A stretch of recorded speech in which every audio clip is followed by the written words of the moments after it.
আমার হাজবেন্ড প্রবাসী, যখন গেছে আমার মেয়ের শ্বশুর হইয়া অন্যায় টানে হাতে ধরে নির্যাতন করে। আপনি ঠিকই শুনছেন। আজকের তাজা খবর, শ্বশুরের বিরুদ্ধে পুত্রবধূর অভিযোগ। কি ভাই, বিশ্বাস হইতাছে না? আরে ভাই, এটাই সত্যি। স্ক্রিনে দেওয়া ভিডিওটা দেখতেছেন না? এই ভিডিওতে তার প্রমাণ। ধৈর্য সহকারে আগে ভিডিওটা দেখেন, তারপর অবশ্যই গাইস আপনার মূল্যবান মতামত এই ভিডিওর কমেন্ট বক্সে জানিয়ে যাবেন। আগে ভিডিওর কথাগুলো শোনেন। আমার মেয়ের শ্বশুর হইয়া অন্যায় টানে হাতে ধরে নির্যাতন করে। এটা শিকার পারলে বাধা একদিন বিশ্বাস করে না যে ওনার জাফন মেয়ে, হ্যাঁ শ্বশুরের জাফন মেয়ে, ওনার নুনাস, হ্যাঁ ওই নুনাসকে বলে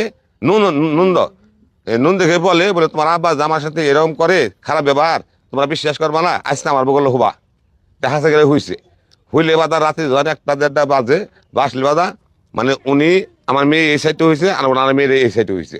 হ্যাঁ আমার মেয়ের কত যায় আতাই বানিয়েছে আর টাকার ব্যাগ নাকি হাতে দিছে, টাকার ব্যাগ যখন হাতে দিছে মেলা ফাইল দিছে, মেলা ফাইল দিয়ে নিয়ে আন্দার তো আমার মেয়ে আবার করছে কি ওই নন্দের উপর দেয় এমেরা হয়েছে, নোনা তো মরে পড়ছে, নিজের মেয়ের কত রাত আইছে, নিজের মেয়ের কত রাত আইছে, যখন আতাইছে আতাইলে বাধা তখন থুয়া গেছে গা এখন জামাই তো গেছে গা।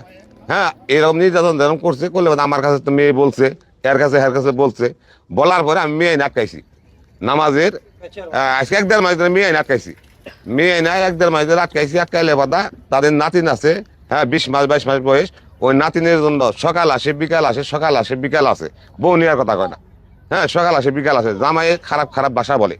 আমি কিন্তু না মেয়ে আর দিব না। আমার হাজবেন্ড প্রবাসী, যখন গেছে উনি থাকতে আর কি অতটা সুযোগ পাইতো না।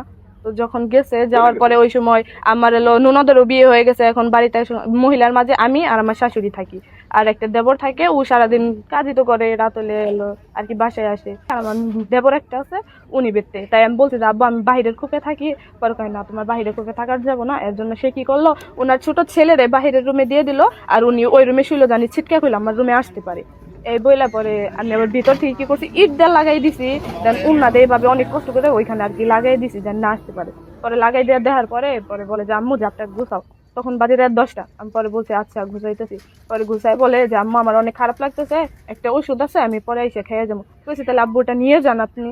ওই দিন আবার আমার ভুলানোর জন্য অনেক কিছু মজা টজা আবিজাবি নিয়ে আসেন, ধরুন আইসক্রিম পেঁয়াজি আবিজাবি অনেক কিছু নিয়ে আসে। পরে আমি খাই নাই, যে ভাবছি যে উনি সুযোগ বিশ্রাইতেছে, ওইগুলোর মধ্যে যদি কিছু মিশাই দেয়। পরে গেছি তাহলে মাইমুনারে খিলাই দিই। পরে উনি বললো, আমি ওনারে জিগাইছি, হ্যাঁ মেয়ে আমার। পরে ওনারে বলছি যে এটা কি মাইমুনারে খিলাইতে পারবো? পরে কয় হ্যাঁ খিলাইতে পারবো। তখন আমি ভাবছি যে আর কোনো ঝামেলা নাই, পরে ওরই আর কি খিলাইছি। খিলাই পরে আমরা রাত ওই তো ওষুধের জন্য আসলো, আসার পরে আমি পরে বলছি তাহলে আব্বু ওষুধটা নিয়ে যান। পরে কয় না আম্মু আমি পরে এসে নিয়ে যাবো, তুমি জাপটা আগলা রাখো। আমি পরে গেছি আব্বু আমি একা একা বাসায় আমি জাপ গুছাই রাখতে পারবো না। পরে আর কি রাগারাগি করলো।